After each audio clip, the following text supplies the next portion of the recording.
Well, happy Cinco de Mayo. Today on the show, it's a monumental day, a day of celebration. So it was leaked that the Supreme Court has a majority decision to overturn Roe v. Wade. We dig into why that decision was leaked in the first place, and then we'll also look at what this means for the pro-life community. And then we'll dig into a new Discovery Plus series and show why it's so important for fathers to do their thing at this time and be real fathers. And then finally, we'll look at the brand new HBO documentary about cult leader Gwen Shamblin and that hair boy. We'll talk about all that and more on today's show.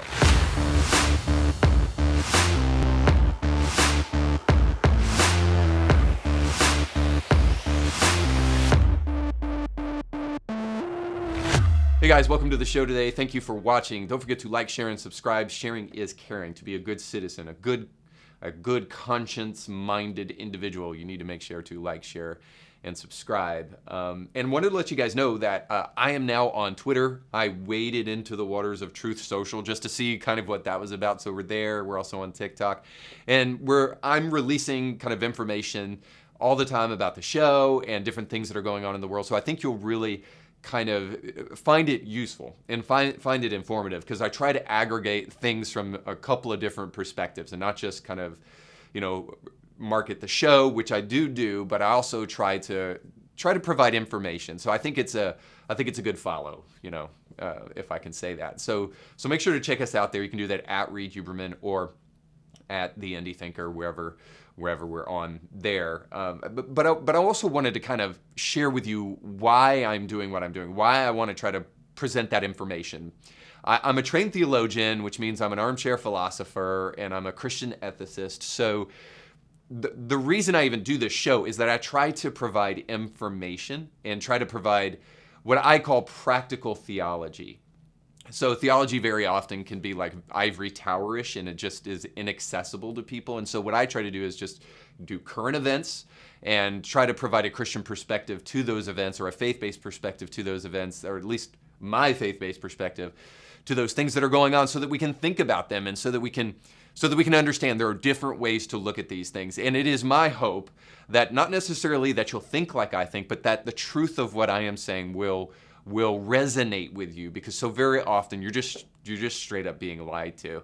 There's just pure agenda, and there's not even an acknowledgement of the agenda. At least I'm trying to tell you, I'm a Christian, I'm a theologian, and that's where I'm coming from. But I think we desperately need some of those thoughts, especially as they become less mainstream and are pushed out of the public square. I think it's refreshing, hopefully, to hear from somebody who is kind of espousing those ideas. So it's my hope that you'll find that on our social media platforms, and then also on the show today. And we'll be following along too with a real big story as we start to uncover who leaked the Roe v. Wade majority decision document by Alito. We're going to try to put that out there. Now, we'll talk a little bit later in the show exactly why it was leaked in the first place, but I think we all know the leftists are already, and Democrats in the media, which are the same thing, by the way, are already declaring this person a hero to the republic. But I have some thoughts as to why this thing was leaked that I think you'll find interesting. So we'll dig into that in just a moment. Before we do that, I want to make sure that you know that this show is sponsored by our friends over at Element Funding. Now, I've told you multiple times, every single time we have this show, because Element Funding is a longtime sponsor of the show, that it's important for you to secure your family's financial future. But it's also important for you to support businesses that care about the things that you care about. Why? Well, because then you're actually helping those ideas proliferate in the culture. And you know that the people who you're supporting are not going to be taking that money to support, advertising campaigns for things that go against what's in the best interest of your kids and in your family. No, when you support great businesses, they support things like this show. So I want to encourage you, if you have any mortgage needs, to go over to the folks over at the Kevin Blair team with Element Funding. So you can do that by going to kevinblairteam.com, and you can do that today, and also get you close to the place where you can lock in a low interest rate. Now, I know interest rates are going up, and it's going to be, by the end of the year, I hear through the grapevine, around the sevens. So as you can tell, it's an important time to secure your family's financial future by going to kevinblairteam.com today. to get pre-qualified for a home loan. So if you have any mortgage needs, go over there, let them serve you. They'll do great by you, but then also while you're there, let them know that Indie Thinker sent you. So it was election day in my city, and so we voted on some city issues the other day, mayor and all sorts of other things, school board, all that kind of stuff. And my wife sent me this quote by JFK, and I want to read it for you. It says, "Let us not seek the Republican answer or the Democratic answer, but the right answer." So my wife is fully on the right. So when she sent it to me, she was sending it to me because she thought it was well said. And indeed, I think it is. But it also seems like from a time gone by, the irony is that our current political situation is so different that I'm not sure that saying fits well within our distinctly different time. I mean, there's a whole group of people who believe that they know things that just ain't so. Now, I'm sure JFK had his share of people who were dead wrong and believed they were right back in his day. But we're living in an age of ideological deception that I think is vastly different. To be sure, deceived people are on both sides. So I want to just be really clear about that from the outset here. But there is one side of the aisle that has mainstreamed deception. And it's a feature. It's not a bug.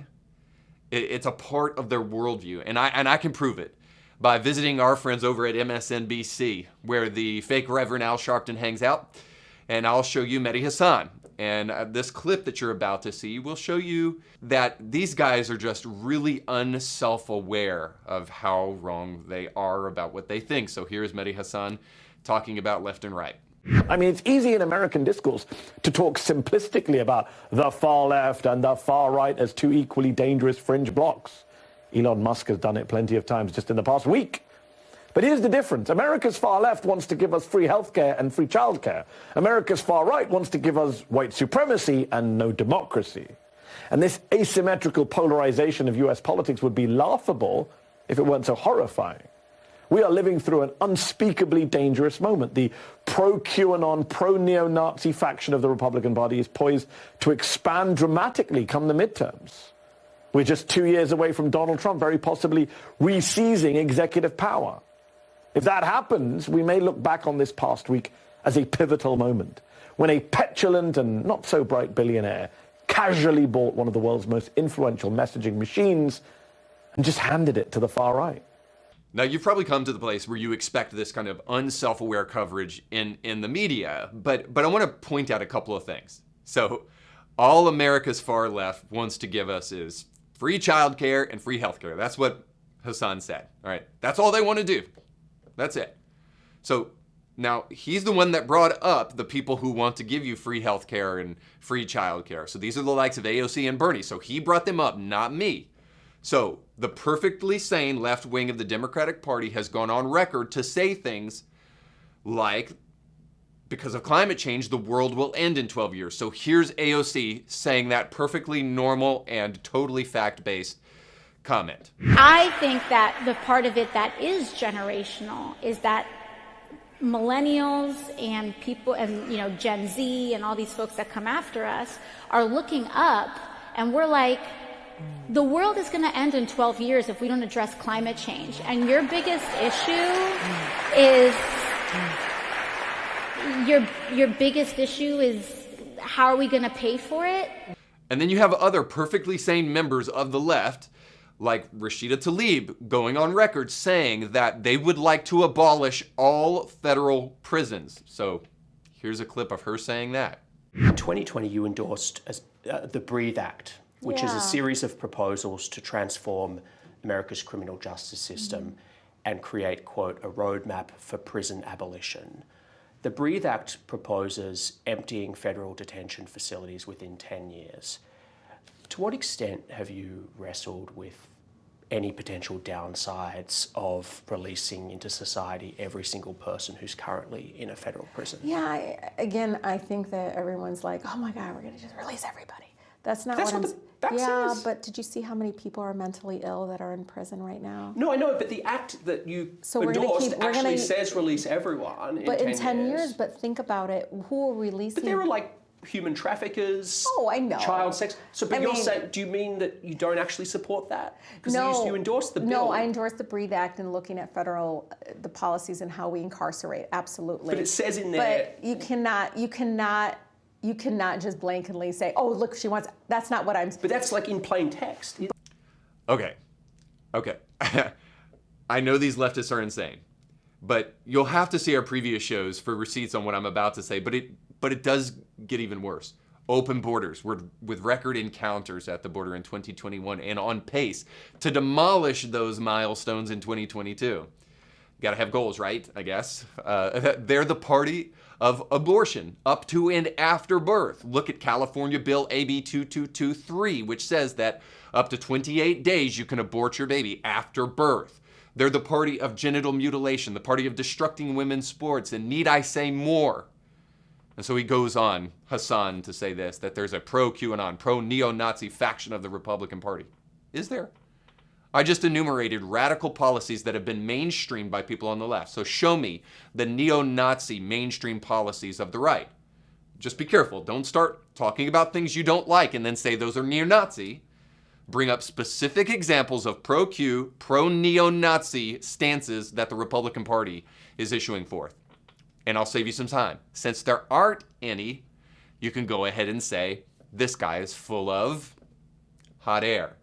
So the real question on all of this is, how do we see past our own blindness? For one, we must oppose people for their own good.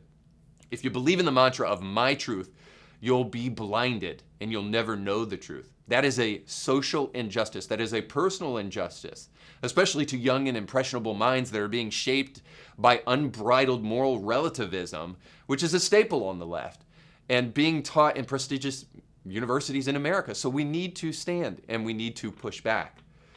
But as optimistic and sunny as I can be about the way things are, I have been covering a lot of stories lately that do give me hope that things are changing, that we might actually be able to tell right from wrong.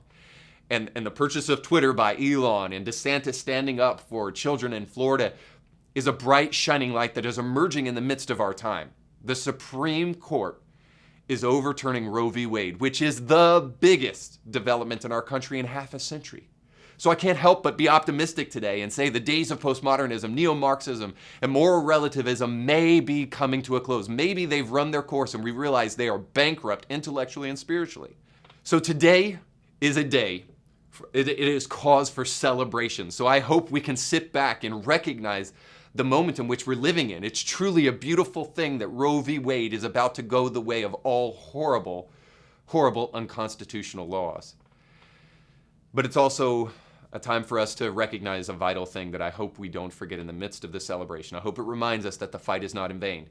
Christians and conservative-minded people are the majority in this country, but they have lacked the real initiative to use their better ideas and cultural influence to make a difference. And we've seen the repercussions of that. It's deadly. We now also clearly see that lives are at stake, and we can save those lives if we stand.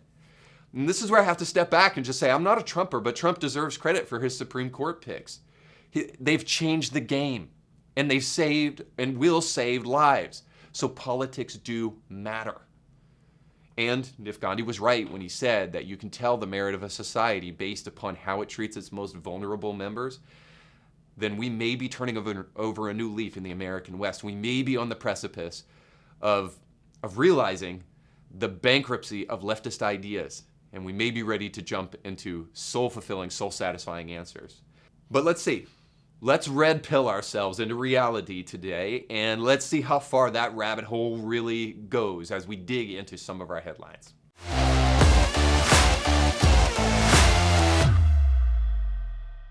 So according to pro-abortion places like the Guttmacher Institute or Guttmacher Institute, here in the US, we've been killing about 1 million babies each year, but that may be about to change.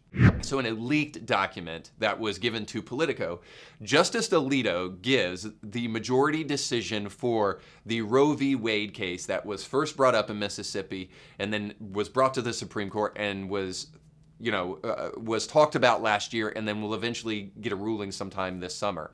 And I want to share some of the wording of this majority decision by Alito because you will not hear it on the news because they're so busy stirring up strife in the American public, which we'll get into in a moment, But they're so busy doing that they're not interested in telling the truth. So before we jump into opinions and get misled, here's what Alito actually says. Justice Alito writes in this hardcore opinion against Roe v. Wade, quote, "We hold that Roe and Casey must be overruled. The Constitution makes no reference to abortion, and no such right is implicitly protected by any constitutional provision, including the one in which the defenders of Roe and Casey now chiefly rely, the Due Process Clause of the 14th Amendment.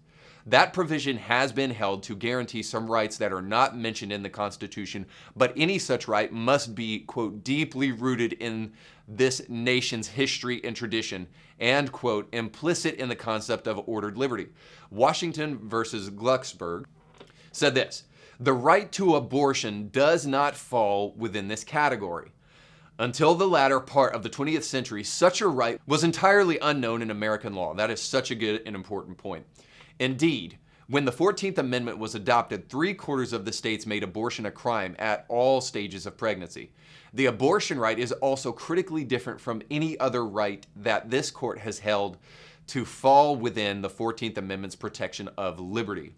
Roe's defenders characterized the abortion right as similar to the rights recognized in past decisions involving matters such as intimate sexual relations, contraception, and marriage. But abortion is fundamentally different, as both Roe and Casey acknowledged, because it destroys what those decisions called fetal life, and what the law now before us describes as an unborn human being. Dude, so I love so much of that. So you can go back and you can look at that yourself, but I just want to say this. The strong statement here against Roe and Casey is important to note because it in ways was also shared by the extremely liberal Justice Ruth Bader Ginsburg before she died. Here's a clip of her saying that almost very same thing, or eerily reminiscent things to what Alito is saying in his majority decision. "I thought Roe v. Wade was an easy case, and the Supreme Court could have held that most extreme law unconstitutional and put down its pen. Instead, the court wrote an opinion that made every abortion restriction in the country illegal in one fell swoop. And that was not the way that the court ordinarily operates." Okay, so the point here is that Roe is primarily being overturned because it is bad case law. RBG called it extreme law and even said it could be considered unconstitutional extreme law. Now a whole generation thinks that they actually have the right to murder their unborn baby. So the media is so interested in narratives rather than the truth that they have not once ventured to tell you that this decision by the Supreme Court actually only returns power to the people, away from the federal government. Roe v. Wade gave sweeping powers to the federal government on the issue of abortion, and the court said we don't have the right and never did have the right to assume that power. That's what this decision really says. Now, this is historic not only for the lives that eventually will be saved, but also because this is a rare instance, and we need to take note of it, of our court system pushing away power rather than greedily gobbling it up. Supposedly, the Democratic Party is the party of the people, but they're shrieking like a bunch of demons who just caught a glimpse of Jesus out of the corner of their eye. Because the federal government is actually releasing power to the people. Whatever happened to the power to the people movement of the 60s and 70s? Oh yeah, they became old liberals. Now, they should rejoice over this, but of course they're not. Because abortions are, unfortunately, still very legal in America. And this decision only just says, this decision is going to the states now to decide, so calm down, leftists. But this does bring up a good question. How did Politico even get this leaked decision before it was made in the Supreme Court? Nothing like this has ever happened before. And whoever did it deserves to feel the full weight of the law. But why was it leaked? Seems clear that there's two reasons. One, this was leaked to try to gin up crisis for political gain. Democrats love this. They've gone on record as saying they love it. And again, the media is on every front declaring this is a woman's health crisis when nothing has changed except states get to decide based upon their constituency. But Democrats love crisis. They love it because people think emotionally when they're in crisis. They can't think clearly when emotions are high. So please, please, please don't let this work. Make it backfire on them. If you're in the middle or even on the left and you believe in free and fair elections and that those are in the best interest of all people, then please vote with your conscience here and don't vote for a party who wants to obscure the truth. Show them that they cannot continue to gin up crisis and try to get you emotional so that you react instead of think. But the second reason is more probable and definitely more diabolical. The release of this document is intended to put pressure on justices so that they will change their mind. So what do you call it when the full weight of the media apparatus or the Democratic Party, which they're so incestuous boogers, there is no difference between them, when they collude to stir up threats and intimidation of Supreme Court justices in order to subvert their decision and subvert democracy? Well, I was reliably told that January 6th is just the same issue and that this is insurrection-like behavior.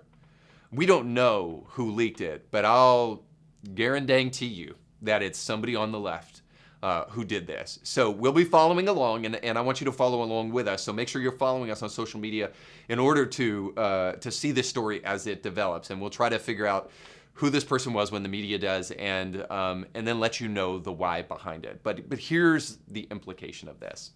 The big sort, I think, is a good thing, and it's something we're really seeing right now with political refugees fleeing blue cities and flocking to red cities, and then people saying like, don't California my Texas, and don't California my Tennessee, and don't California my Florida. I think ultimately this is a good thing because now you have a right to decide. So these are the people that say, my body, my choice. Well, we're giving you a choice now. Before there was no choice. And by the way, if we're going to make this a feminist issue, the women who are pro-life, they get a choice too, don't they?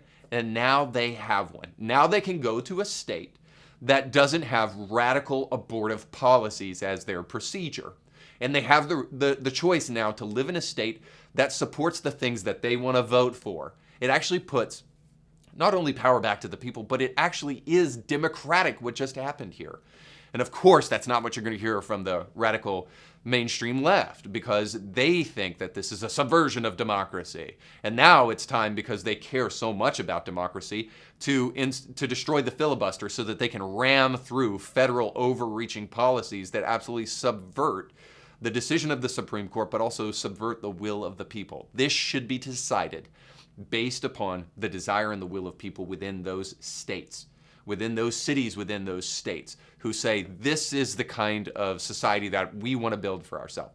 So the big sort is this kind of reorganizing of states around political ideology, which now gives people the choice to really decide where they want to live, where their tax dollars should go, and what they want to support. So this is really, truly a good thing at the end of the day. And this does provide us with opportunities. And a guy that I've been following, a guy named Lucas Miles, who is I would call him a Christian theologian, certainly a Christian commentator, and then also an author who has written prolifically about the progressive Christian left. He recently released this video, so I wanted to kind of dig in a little bit further into what he's saying right here, because yes, I believe what's happening right now with Roe v. Wade and Casey is an opportunity for the church, but I also want to elaborate a little bit further, because I think that his thoughts miss something that's important for us to recognize. So here's him talking about the development of what's taking place in the Supreme Court and what that means for churches, what that means for pro-lifers. Where Roe v. Wade is overturned, what appears like is happening, then the church has to be ready for what that means. You know, if abortion is made illegal in your state, is your church ready to take in women that need help? Are they ready to do counseling, you know, for families and single moms and you know, women out there that find themselves in situations that maybe they didn't intend, you know, or expect to necessarily find themselves in? And so this is where the church really has to step up. The work to overturn Roe v. Wade is the beginning of the pro-life movement, and then the real work for standing along, you know, families. And, you know, I think that's one of the progressive arguments, is that, you know, conservatives only care about, you know, the baby, you know, before it's born, you know, and I think that the church has to show more than ever that we care about life, you know, from conception to the grave, and we care about even beyond there, because we care about people's ultimately their eternal life. And so this is a historic time, but it's a time for the church, I believe, really to shine. So I think Miles is right here. This is a great opportunity for the church to rise to the occasion. However, I think his comments miss something vitally important for us to underscore, because I hear all the time people people on the left, and even some Christians say this, that we don't need to just be concerned with babies in the womb. What about babies that are being brought across the border? So I want to clarify real quick. Christians have stereotypically, they have and will continue to care about children not only in the womb, but from birth to death, from cradle to grave. Every single church in America, for the most part, has ministries dedicated to infants all the way up into adulthood and beyond. Not to mention that pregnancy centers around the United States are supported by and large by Christian businessmen and churches. The bulk of funding comes from these sources of people. And Christians are a third more likely to adopt children than any other segment of society, than any other group in society. And I, for one, can count on more than two hands and keep on going. The ministries that are dedicated to not only helping Christians adopt, but also helping Christians enter into the foster care system. So, Christians have been on the forefront of this issue. It is nothing but a lie to say anything other than that. Christians have been dedicated to helping children in and out of the womb. Every single person within the church knows this. People who are cynical don't, or people who are just uninformed. So I want to make sure that you guys know this. And by the way, kind of to underscore this, there's something called safe haven laws in almost every single state in America. This is where that kind of old ancient idea of the baby being left on the doorstep or the stork dropping off the baby, where did those babies come from? Well, this is an old law that was instituted long ago called safe haven laws. And those safe haven laws mean that if you have a baby and you cannot take care of that baby up to a certain amount of time, you're able to just drop that baby off totally anonymously. You don't have to report to the state or anything like that. You can drop that baby off and that baby will be placed into the adoption care system. Now, is it great? No, but it's better than the alternative. It is better than death and never seeing the light of day. The fact that that's even controversial, I feel like I should almost justify that, but I'm not going to justify it because it would be ridiculous and inane to suggest anything other than that murder is better than allowing someone to have the opportunity to overcome difficult circumstances. So undeniably, the church has been on the forefront of this and will continue to be on the forefront of this issue. Now, maybe churches need to gear up. Maybe churches need to get ready in ways that they haven't in the past. And maybe they need to become alert in ways that they haven't in the past. Sure, I'm on board for that. But please, please, please, please understand that right now, Christian men and women are on the front lines taking care of babies and their parents who have decided to go through with having their child and not get an abortion. They're in the process of helping those families find jobs, find education, have all of the resources that they need. They're on the front lines fighting this battle and have been. So I don't want to suggest anything other than that because it doesn't give credit where credit is due. And then I'm just going to say this. So for those of you who are pro-abort pastors, or you say, I'm pro-life, but I'm also pro-choice, let's just stop it with the inanity. We need men especially to rise at this hour who are going to stand up for the truth and who are going to affirm the truth, which is that Christians are in the business of protecting and securing life. But we really need men to stand up to ensure that message is heard, which will bring us to our next headline.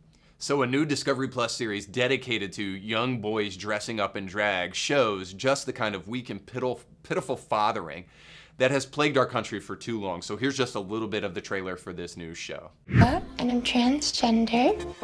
Have you talked to mom and dad about the pictures? What do you think of taking those photos down? The constant reminder that I had to pretend I was a boy. Do you think a mom would ever want to watch me do drag? How do I explain this to my child that she doesn't fully accept Novella? Making friends has been a hard thing for me to do. When I'm becoming emo, become more confident. Let me make sure you are appropriately fluffed.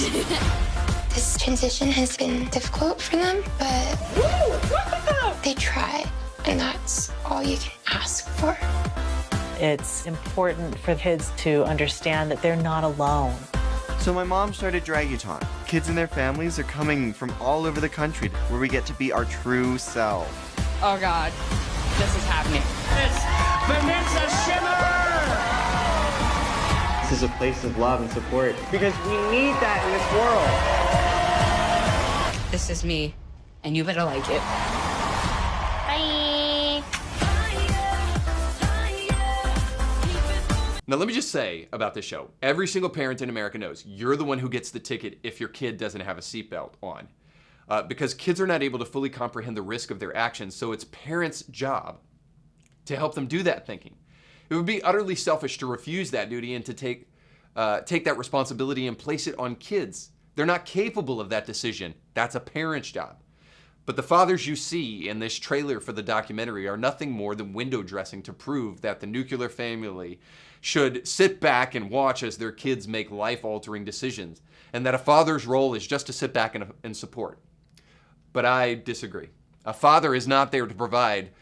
They're also there to protect, to help kids think and to process and avoid dangers that loom ahead, because indeed the very essence of being a child is to jump headlong into danger. But parents are now sacrificing their kids and allowing them to jump into that danger by sacrificing them on the altar of the parents' recognition so that they can get virtue signaling points or whatnot. And so they're allowing their kids to codify very dangerous behavior at an early age. In fact, fathers who sit back are allowing this kind of behavior to create in them a sense that it is normalized, because social cues don't just come from social media, folks. They come from parents. So the host of this new Discovery Plus series, Tyra Banks, knows this all too well, because back in the day when she had a talk show, she dedicated an episode of that talk show to toddlers and tiara. And there, she shined a spotlight on some of the issues with very young kids, 2- and 3-year-olds jumping in to beauty pageants. So here's just one clip from that episode. Next question.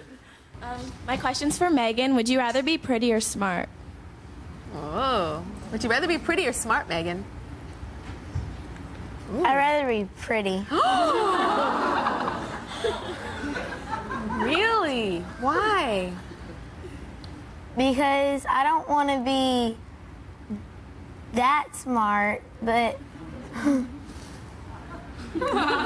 rather be beautiful than be nerdy. So smart equals nerdy? Kind of. Mom! Okay, you got to help us out with that. What do you think about that, with your daughter saying that? Well, I think she'd rather, I honestly believe she would rather be pretty, but Megan is a smart little girl as well. I mean, she's in the gifted and talented program. She's a straight A student. But she realizes that being pretty is not everything. She's pretty on the outside and she's pretty on the inside as well.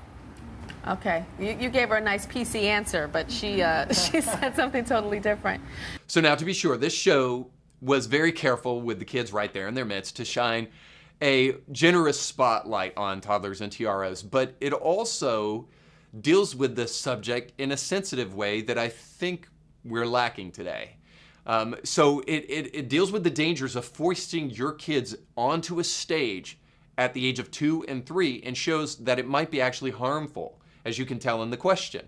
I mean, the question was so intelligent and so beautiful because it really highlights the danger of some of these things. But you can rest assured the Discovery Plus series here is not going to do such things. They're not going to venture into the pitfalls of this kind of behavior. It will not talk about brittle bones associated with hormone blockers. It won't talk about the fact that most kids grow up out of their gender confusion if they are left alone. And they won't definitely get into the fact that biology matters and is real, and to fight against it is not only to fight against yourself, but to fight against your creator. So for those who care, there are real consequences for this kind of thing that we're seeing on this show, which we see in a heartbreaking headline that just recently was released. So Kaylee Posey, child star from Toddlers and Tiaras, is dead at 16.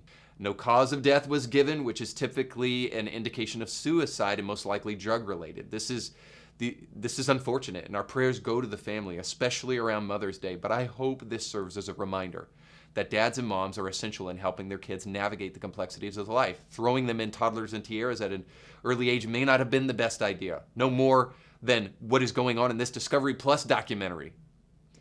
So it's not our job, and never will be, to affirm our kids. It's our job to help them stay away from dangerous decision-making. or more importantly, it's our job to make sure that we are not self-centered in our desires to virtue signal and that we sacrifice our kids in order to get recognition for ourselves. All right, let's jump into our final segment today, Christianity Not Today.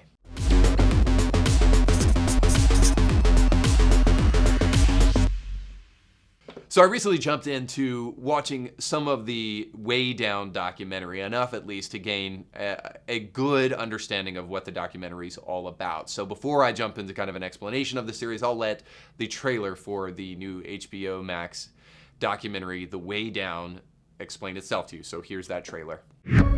Yes, something just exploded out in the middle of the lake. It was a huge explosion. The search continues after a plane went down into Percy Priest Lake. Gwen Shamblin's husband, Joe, is presumed to have been the pilot. 7 passengers are presumed dead. They are leaders of Remnant Fellowship. Are you a prophet? I don't know what my gift name is. You're watching an interesting documentary right now. Yeah, Way Down, I think it's called. It's about this religious cult losing weight through Christ. It's bananas. Remnant Fellowship has an incredible amount of control over the minds and thinking of its members. They recommend that you, in a will, leave your children to the church. When you do not obey, you are separated from God. You hurt people over a period of years, and there's going to be karma or payback. God had something to do with this. When Gwen Shamblin died, it set forth a catharsis. I was nervous to speak up for years, but I just can't remain silent. So Gwen Shamblin is a guru of sorts, a cult leader that was responsible for writing a bunch of books about weight loss and Christianity and associating those two things together. And by the way, I think in some ways legitimate and in some ways false, because I've heard friends say in the past, you know, we're talking about drinking and smoking, but then the pastor up on stage is like 100 pounds overweight, and like we're not going to talk about that as sin because it clearly may be.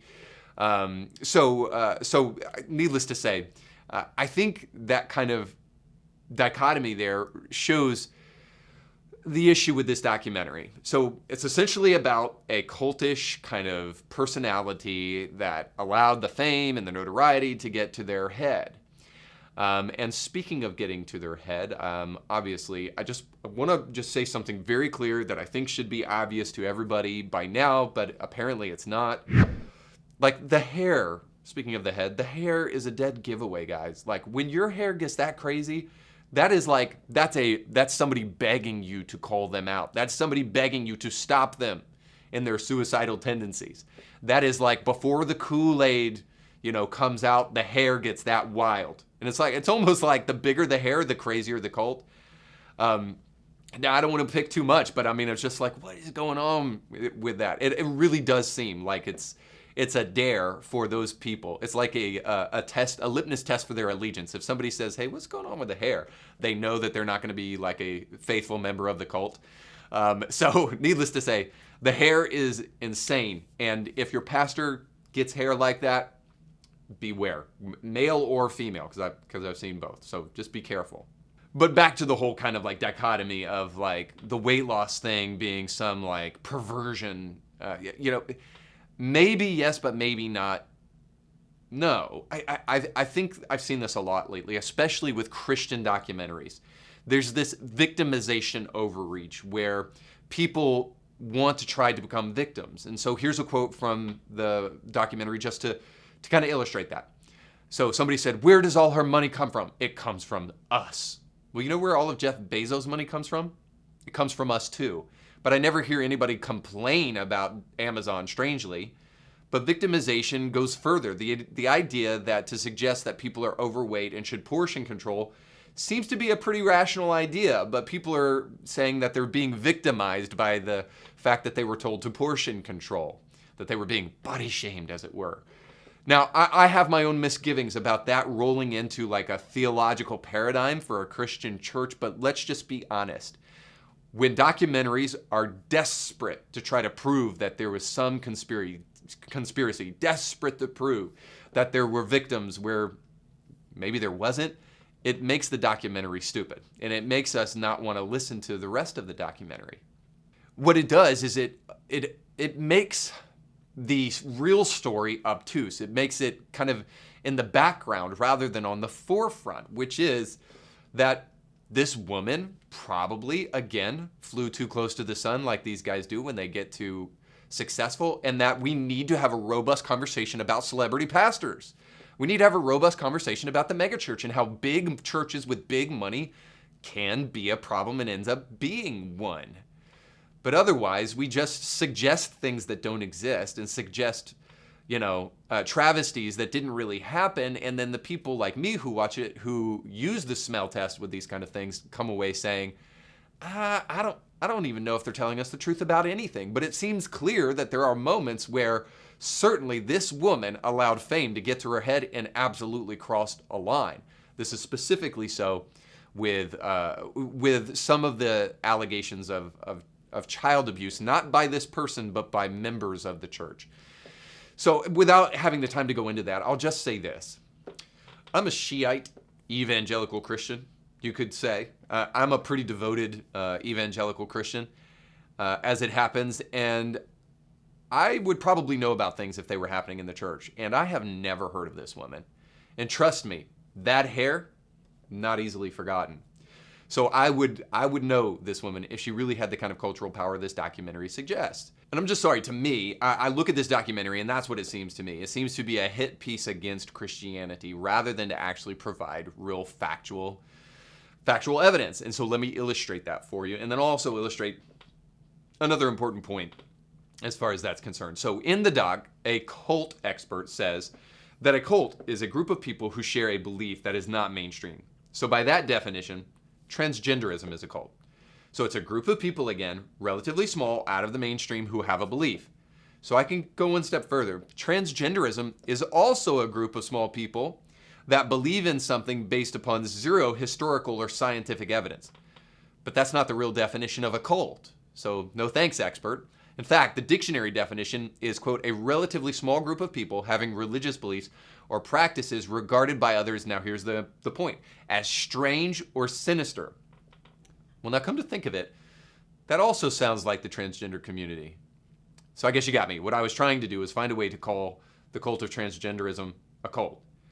But here's a more succinct definition of what a cult really is. It's, quote, a misplaced or excessive admiration for a particular person or thing. Now that's a little better. And it does show that this Gwen Shamblin thing was a cult. And it shows that you need to be aware, too, of the misappropriation of the term expert. Don't believe everything you hear from these experts. So don't believe the Biden HHS and don't believe the CDC when we're told blindly that these are the experts. That's a logical fallacy called an appeal to authority. And it's intended to try to make us just believe whatever these people say and believe that they're immune to mistakes, which is ridiculous. So in every way, this seems to be more a collection of supposed experts and people who have butt hurt coming out to try to expose a church that may or may not deserve it on certain counts. I would say this. There certainly seems to be issues that need to be addressed and should have been highlighted in the documentary. And there are things that take away from the documentary that cause it to be a little less serious when they show the butthurt people and let them just air their gripes openly and strike back at the church because they were disappointed or saddened by something that took place at the church that by any objective standard is not really an issue. Like, we go back to the abortion control thing again. So for that reason, I just want to say this. Beware of the term expert and also beware of documentaries like this. So to this HBO documentary, The Way Down, I say this, not today. Oh yeah, and definitely to Gwen Shamblin and that crazy hair, definitely not today. All right, thanks so much for watching. Don't forget to like, share, and subscribe.